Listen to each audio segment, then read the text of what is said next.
Being able to talk about future events is an essential part of communication. We do this every day.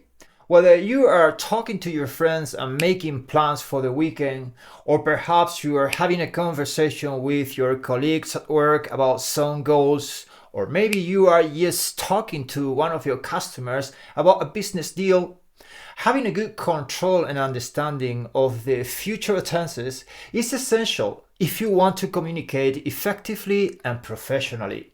In English, there are several verb tenses that you can use to do so.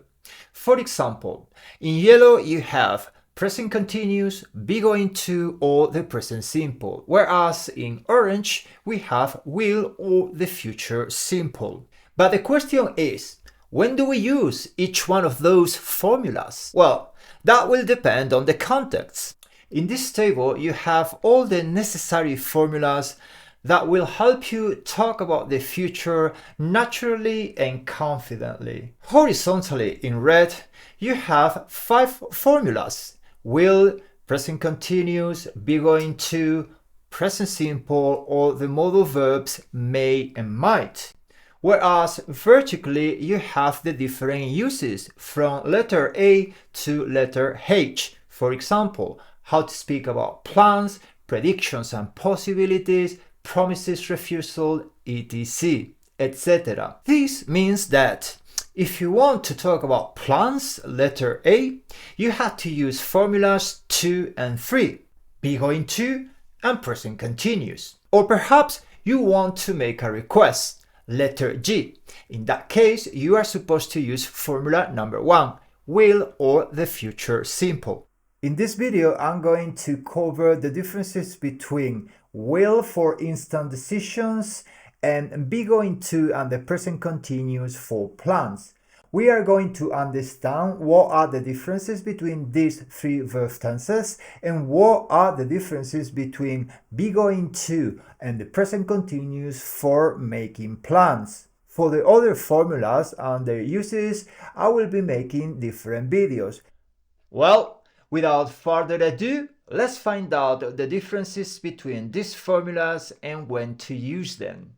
If you want to understand clearly what differences there are between the present continuous, be going to, and will, it is important to establish a general rule.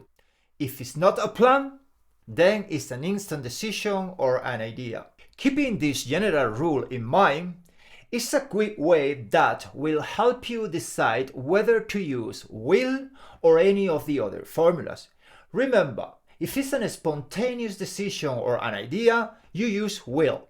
What is a spontaneous decision? Well, something that is happening or done in a natural, often sudden way, without any planning or without being forced.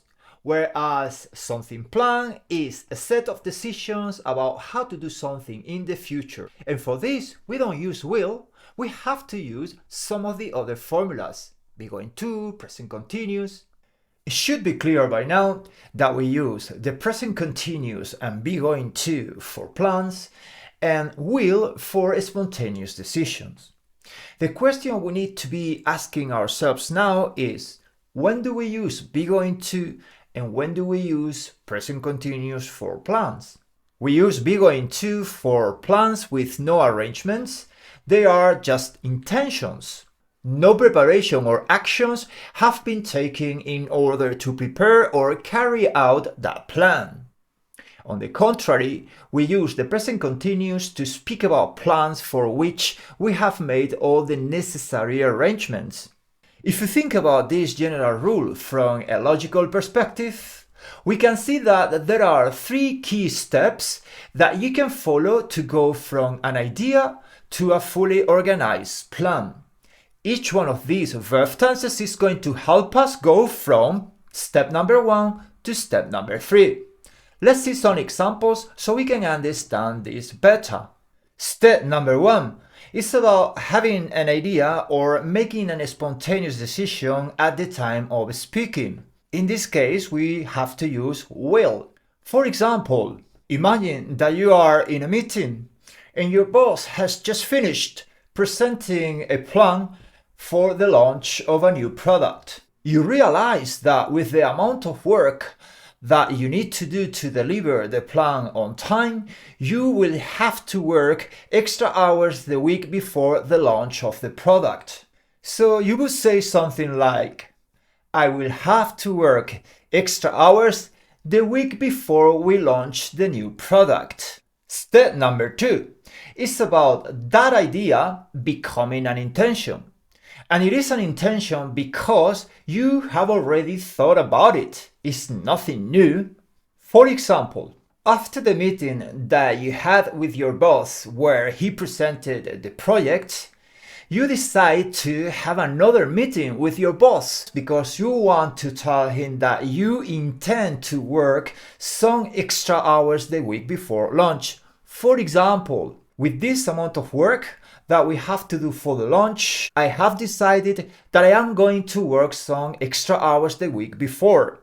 We use be going to because this is an intention. This is not new. We have already decided what course of action we are going to take, and we are telling this to our boss. Step number 3 is about going from an intention where no arrangements have been made to a plan, a fully realized and a fully organized plan. In this case, we are going to use the present continuous. For example, you have made all the necessary preparations for that extra amount of hours that you are going to work the week before the launch of the product. So you can say something like, I am working 10 extra hours the week before launch. 2 on Monday, 1 on Tuesday, 3 on Wednesday, and 2 on Thursday and Friday. You have written this in your diary. You have made all the necessary arrangements and preparation needed for you to carry out that plan. Here you have the 3 steps together with the relevant examples. We have an spontaneous idea, we use will. Once that idea becomes an intention, we use be going to. And once we make all the necessary preparation and all the arrangements that we need, we use the present continuous to talk about that future plan. So far, we have established a general rule to help us make a clear difference between instant decisions and plans. If it's not a plan where you are talking about, then it is a spontaneous decision or idea. There are, however, a couple of exceptions when we can use will for future plans. According to exception number 1, if the main verb is be, we can use will to speak about future plans. And according to exception number 2, we can also use will to speak about future facts. Let's see some examples. Will plus be. We will be in Washington tomorrow for a conference. Or will you be at home later? You can say, yes, I will be at home this evening. Tomorrow the sun will rise at 8:30. This is a fact, so we can use will. The president will serve a 4-year term. That's another fact.